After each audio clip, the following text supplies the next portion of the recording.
Hello everyone, welcome back to diploma Marathi hub. आजच्या व्हिडिओमध्ये आपण बेसिक मेमरी मॅनेजमेंट कन्सेप्ट हा पॉइंट कव्हर करणार आहोत.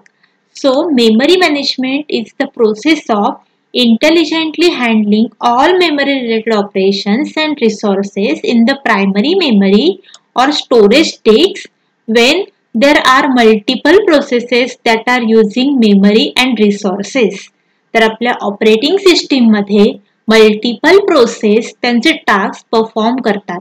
तर त्यामध्ये त्या मल्टिपल प्रोसेस तुमच्या मेमरीला आणि तुमच्या रिसोर्सेसला यूज करण्याचं काम करतात. At that time memory management हा कन्सेप्ट, मेमरी मॅनेजमेंट ही एक प्रोसेस आहे जी प्रोसेस तुमच्या ऑल मेमरी रिलेटेड ऑपरेशनला हँडल करण्याचं काम करते.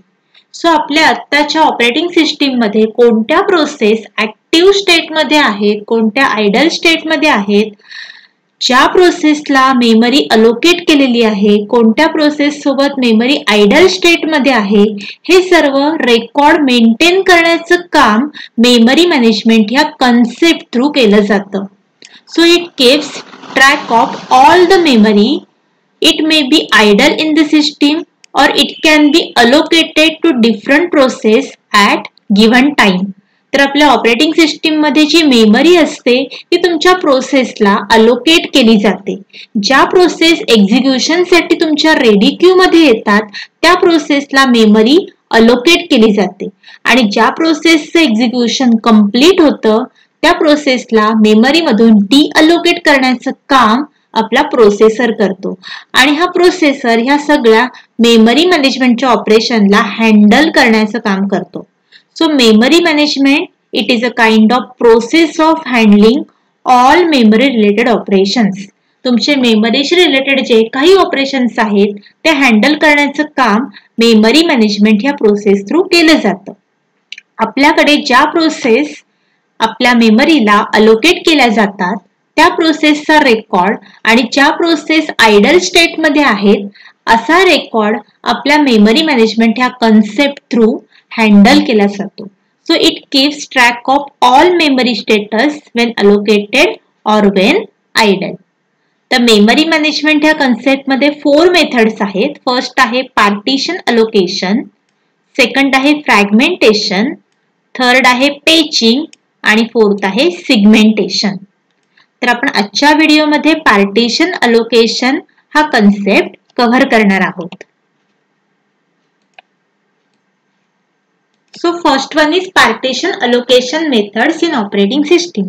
तर आपल्या ऑपरेटिंग सिस्टीम मध्ये कंटिन्युअस मेमरी अवेलेबल असते for storing of your data files. तर आपल्याकडे जी MS-DOS नावाची ऑपरेटिंग सिस्टीम होती त्या ऑपरेटिंग सिस्टीम मध्ये कंटिन्युअस मेमरी स्पेस अवेलेबल असायची फॉर स्टोरिंग ऑफ डेटा.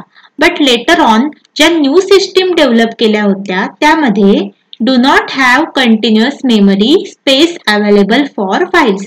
तर अशा मेमरी सिस्टीम मध्ये, अशा ह्या न्यू सिस्टीम मध्ये कंटिन्युअस मेमरी अवेलेबल नसायची फाइल्सला स्टोअर करण्यासाठी. तर त्या केसमध्ये त्या मेमरीला डिफरंट ब्लॉक मध्ये डिव्हाइड केलं जायचं आणि त्या ब्लॉक मध्ये डेटा स्टोअर केला जायचा. तर फॉर एक्झाम्पल बघा, आपल्याकडे एक P1 नावाची फाईल आहे, 40 MB ची फाईल. त्या 40 MB च्या फाईलला जर मेमरी लोकेशनला स्टोअर करायचं असेल तर त्यासाठी मेमरी लोकेशन फाइंड करावे लागतात. तर ह्यामध्ये बघा आपल्याकडे टोटल 180 MB ची स्पेस अवेलेबल आहे, 0 पासून 180 MB पर्यंत. तर त्यामध्ये डिफरंट पार्ट्स केलेले आहेत. This memory is divided into different block of different size. तर ह्यामध्ये फर्स्ट जो ब्लॉक आहे तो आहे 10 MB चा, सेकंड ब्लॉक आहे 20 MB चा, थर्ड ब्लॉक आहे 50 MB चा आणि फोर्थ ब्लॉक आहे 100 MB चा. असे टोटल 4 ब्लॉक्स आपल्याकडे अवेलेबल आहेत. तर ह्या 4 ब्लॉक मध्ये आपल्याला सर्च करावं लागेल की अशा कोणत्या ब्लॉक मध्ये आपली ही P1 नावाची प्रोसेस आपण अलोकेट करू शकतो. तर फर्स्ट जो ब्लॉक आहे तो आहे 10 MB चा. इथे आपली प्रोसेस फिट होऊ शकत नाही, अलोकेट होऊ शकत नाही. सेकंड ब्लॉक आहे 20 MB चा. यामध्ये पण आपण आपल्या प्रोसेस P1 ला स्टोअर करू शकत नाही. थर्ड ब्लॉक आहे आपल्याकडे 50 MB चा. तर ह्या 50 MB च्या स्पेस मध्ये आपण P1 नावाच्या प्रोसेसला स्टोअर करू शकतो. कारण आपल्याकडे P1 ची साईज आहे 40 MB आणि आपल्या ब्लॉकची साईज आहे 50 MB. So 30 plus 40 equal to 70. So 70 MB पर्यंत आपण काय केलेलं आहे, 30 MB पासून 70 MB पर्यंत आपले मेमरी लोकेशन्स आपल्या P1 नावाच्या प्रोसेसला अलोकेट केलेले आहेत. आणि रिमेनिंगचे लोकेशन्स असतील ते आपले काय राहतील, आपल्या ब्लॉक नंबर 3 साठी रिमेनिंग राहतील आणि त्या रिमेनिंग स्पेसमध्ये आपण मल्टिपल बाकीच्या प्रोसेसना अलोकेट करू शकतो.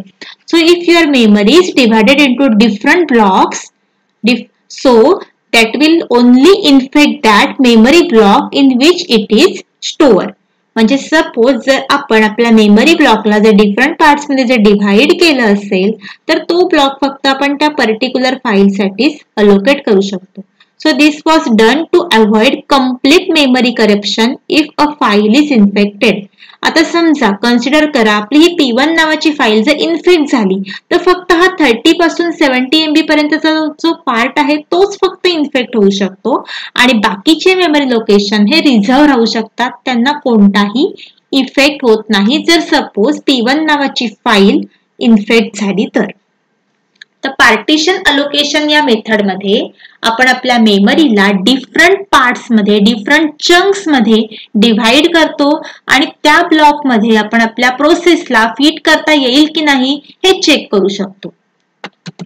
नेक्स्ट आहे, आता आपल्याकडे 500 MB ची स्पेस अवेलेबल आहे. सेम तसंच एक एक्झाम्पल ह्या केसमध्ये दिलेलं आहे. 500 MB ची स्पेस डिफरंट पार्ट्स मध्ये आपण त्या 500 MB च्या स्पेसला डिव्हाइड केलेलं आहे. तर त्यामध्ये फर्स्ट जे पार्टिशन आहे, पार्टिशन नंबर 1 ते आहे 125 MB चं, पार्टिशन नंबर 2 आहे 75 MB, पार्टिशन नंबर 3 आहे 125 MB, पार्टिशन नंबर 4 आहे 75 MB आणि पार्टिशन नंबर 5 आहे 125 MB. तर असे टोटल आपण किती पार्ट्स केले, 5 पार्ट्स केले. म्हणजे 500 MB च्या स्पेसला आपण डिफरंट चंक्स मध्ये, डिफरंट 5 ब्लॉक्स मध्ये डिव्हाइड केलेला आहे and depending on file size आपण आपल्या फाईल्सना, आपण आपल्या प्रोसेसना या मेमरीच्या ब्लॉक मध्ये अलोकेट करणार आहोत. तर मेमरीच्या ब्लॉक मध्ये प्रोसेसला अलोकेट करण्यासाठी काही मेथड्स आपल्याकडे अवेलेबल आहेत. तर बघा आपल्याकडे पार्टिशन अलोकेशन मेथड्स अवेलेबल आहेत. त्यामध्ये आहे सगळ्यात पहिल्यांदा फर्स्ट फिट, सेकंड आहे फर्स्ट फिट, थर्ड आहे बेस्ट फिट आणि फोर्थ आहे नेक्स्ट फिट.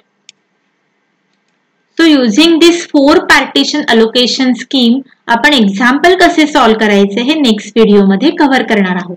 थँक्यू.